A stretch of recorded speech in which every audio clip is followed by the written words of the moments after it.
Ladies and gentlemen, my name's Paul. Hopefully you're having an amazing day. We've got a couple of very interesting pieces of GPU related news today.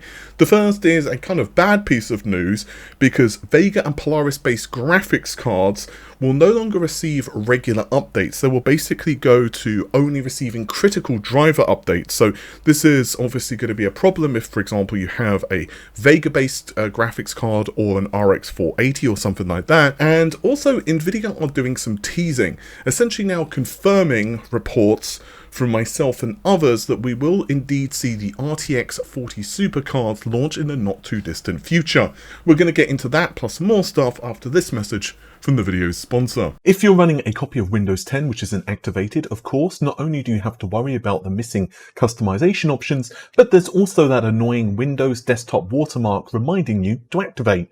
Today's video is sponsored by WhoKeys.com, and they've an excellent price on Windows 10 Professional as well as Home keys. Yeah, and they also of course sell games. I've bought a few Windows 10 keys with my own personal account to test everything was legit and worked in preparation for this sponsored video. You can pick up one of their keys for 25% off using the coupon code RGT in the checkout. There's links to their website in the video description. Also, if you're building a few systems, there's bundles available too.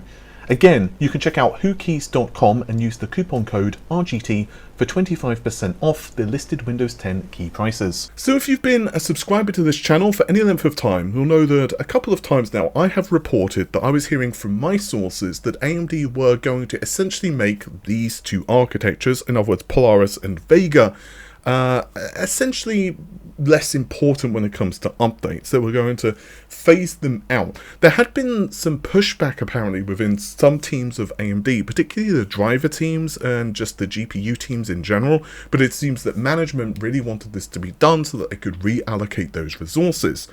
Well, now AMD themselves have issued a statement, and this is credit to AnandTech, where a spokesperson reached out to them. The AMD Polaris and Vega graphics architectures are mature, stable and performant, and don't benefit as much from regular software tuning. Going forward, AMD is going to provide critical updates to Polaris and Vega based products via separate driver packages. This includes important security and functionality updates. The committed support is greater than what it categorizes as legacy, and gamers can still enjoy their favorite games on Polaris and Vega based products. Now again, Polaris and Vega encapsulate a large suite of different SKUs. Now the obvious one, for example, would be an RX 470, a 570, a 480, obviously Vega 56, 64, Radeon 7, etc, etc.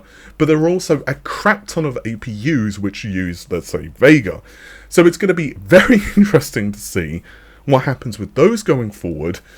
But there are a couple of very obvious points. The first of which is that RX 590, technically speaking, is touted to support FSR3, albeit not the frame generation capabilities to my understanding, but certainly the upscaling stuff. Secondly, the Radeon 7, as well as the sheer number of RX 400 and 500 series cards which are out in the wild, really make things quite interesting here from a PR standpoint from AMD.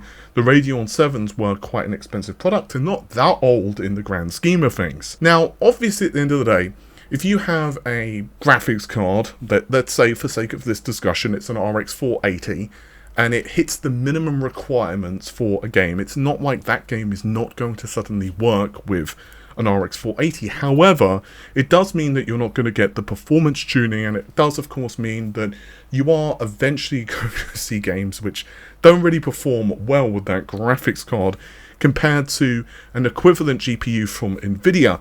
By the way, as a slight aside, Nvidia were quick to jump on this piece of news last night, and they basically said, yeah, we're still going to be updating our graphics card from about this time period. You can make your own minds up about that one. But anyway, my point is that it's going to be very interesting going forward anyway, because games obviously always have minimum requirements increase. There are some games at the moment which will run absolutely fine on, for example, an RX 480, but we've also seen some games which have now really increased the minimum requirements significantly. Alan Wake, for example, Alan Wake 2, excuse me, actually requires mesh shading, and it's certainly not going to be the only GPU. You know, from what we're seeing anyway, Rex engine from Capcom, they're going to make that, well, basically it's going to be like Unreal Engine. They're going to be pushing it out to more developers. And that as well, from Capcom's own slides, seems like it's going to be doubling down on mesh shading. So what does all of this mean? Well, if you have, again, a Polaris or Vega-based graphics card, you're certainly not going to lose the ability to play games right now. It's not like, for example, Dark Souls 3 is suddenly not going to load if you have a Vega 64, but it does mean that it won't be too long until these cards essentially are going to be afterthoughts from developers, and it's going to be very interesting to see what happens going forward, because again, there are so many people who are using these GPUs because they were so cheap at the time of launch. I have to say, my personal opinion, with the price point of the 480 in particular, when it launched, it was ridiculously good. That card was just amazing.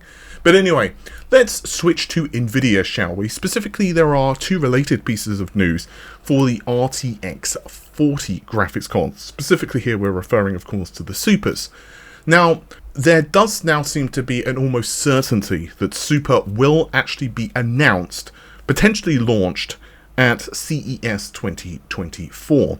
So a couple of my videos, I think last video as well as the one before that, I think Coppertite 7 Kimmy in my previous video was confirming what I'd said in my video before that, that on the Super series, that they were actually hearing it was going to be CES, that the cards were announced, and this event of course takes place between the 9th and 12th of January next year. Now, Nvidia have essentially confirmed, quote unquote, that there's going to be some type of special address which is going to be occurring. Now, of course, it's very possible that Nvidia are going to announce something entirely different. For all we know, they could just, you know, announce a chocolate bar that Jensen really likes or something like that. But again, the event is called a GeForce Special Address, and I think it's very likely that we are going to see the RTX 40 Super Series announced. On top of that, and while this technically speaking could be fake because, well, you know, it's kind of hard to know sometimes if something's been faked, but Megasize GPU, who's had a really good track record, and honestly, they do generally vet their information, so I think there's a good chance that this is true, has actually leaked a packaging design photo. And, well, I don't really need to tell you guys what it is, because you can see. Well, maybe you can't if you're not looking at the video, but if you're not looking at the video, it says RTX 4070 Ti Super with a Pantone Silver of 177C. Now, obviously, there has been a lot of speculation as to the names of these cards, and I don't like it. It's not that bad, I suppose. I mean, it's not great, but at the end of the day, these cards, of course, as I've said several times at this point, they're going to be tangible upgrades over the previous cards. It's going to be extremely interesting to see what the price points are for these GPUs versus their vanilla counterparts. This is particularly true on cards like, for example, the RTX 4070 Ti Super, which has a decent upgrade in the number of CUDA cores over the base 4070 Ti. Jeez, that's complex to remember the names. And also, of course, the 4080 Super also gets a small upgrade as well in terms of the specifications. The TDP seems to be essentially identical, with just a small increase between the 4070 to the 4070 Super. Again, I've heard that the pricing is really what is making these cards quite interesting. Of course, pricing can change up until the very last minute for this stuff, but I'm going to be very interested to see what Nvidia does here. I will also be curious because I've heard a lot of mixed information concerning the actual release schedule. So some people are telling me it's a CES announcement, and then we're going to essentially see the cards drip-fed over the next couple of months. However, others are saying, well, you're going to see the announcement and then basically all of the cards are going to be released within a couple of weeks. I honestly don't know which is true or if either is true. But yeah, multiple sources now have told me it's going to be CES, and the specifications still don't seem 100% locked down. It's possible that they may change a little bit, but I think at this point it's quite logical that we're quite close to the final specs. I'm going to be curious to see what AMD does, whether there's going to be any price cuts or anything like that from them. Obviously, the real question at this point is going to be Intel with Battle Mage, but that's not going to launch, for a while. That's looking like it's going to be, well, depending obviously on the release schedule of Super, but it could be 3, 4, 5 months later, depending on the exact timing of everything. With that said, guys, I think that's just about it for this particular video. Apologies for not being on camera again. It's just been, let's just say, one of those days, but things should be back to normal probably tomorrow or by the next video, depending whether it's tomorrow or the day after. With that said, take care of yourselves, have an amazing day, stay safe. Bye for now.